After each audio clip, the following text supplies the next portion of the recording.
For Lab 5, I chose to model the physics of dropping a slinky with a weight attached to it at the bottom. We define the system as the slinky and the ball. The earth and the person dropping the slinky are the surroundings. We hold one end of the slinky and let the other end dangle near the ground. Initially, the slinky and the ball hanging from it are not moving, meaning that all forces acting on the system are in equilibrium. Our observation will begin when the slinky is let go and will end once the ball touches the ground. When we let the slinky go, we see that the slinky begins to fall, but the ball at the bottom stays relatively still. We will model the forces that cause this using basic physics principles. In this situation, we have two fundamental principles at play. The slinky exerts a non-constant spring force upwards on the ball. The earth exerts a gravitational force downwards on both the ball and the slinky. The footage is calibrated as shown. The origin is placed at the initial position of the hanging ball, and the positive y-axis is oriented parallel to the slinky. The length is calibrated using the diameter of a standard-sized tennis ball. Since the footage is in slow motion, we don't know the exact time scale of the ball's motion. However, we can see that the ball still moves downward at a quadratic rate. The code's initial conditions were set up to be similar to the footage we analyzed. The hanging length of the slinky was calculated rather than inputted because we need the slinky to start without any initial motion.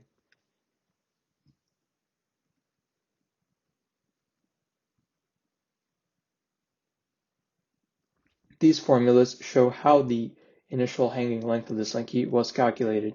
We do it by setting the spring force of the slinky equal to the weight force of the slinky and of the ball that's hanging from the slinky.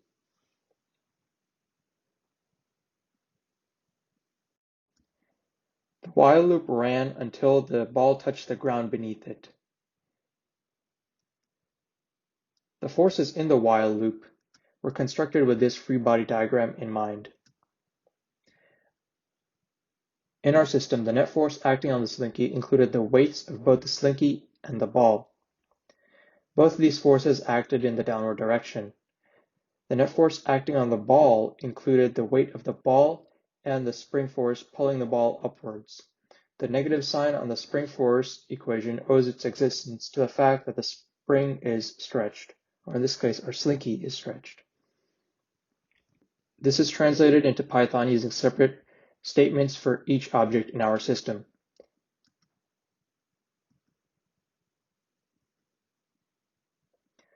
There are two different scenarios in the duration of our observation. One is when the spring force is active and one where the force is not active. Here, the spring force is not active. The spring force stops being active when the spring reaches its rest length as it falls. When this happens, the momentum of the compressing spring is transferred to the entire spring ball system. Our new force assignment statements are as follows.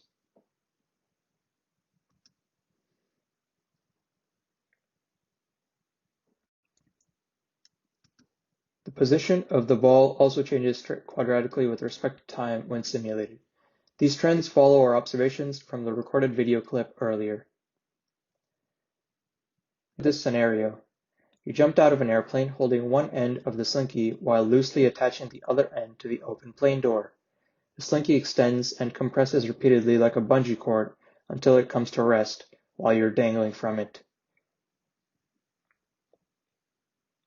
You are now at a constant height of 10 meters from the ground. Will you survive the fall if the slinky becomes detached from the airplane door? The answer is that you likely will, at the cost of perhaps a few broken bones. The scenario is akin to being dropped from a height of 10 meters, except that the slinky holds you up until it is fully compressed. So, you wouldn't know immediately if the spring or the slinky gets detached from the airplane door.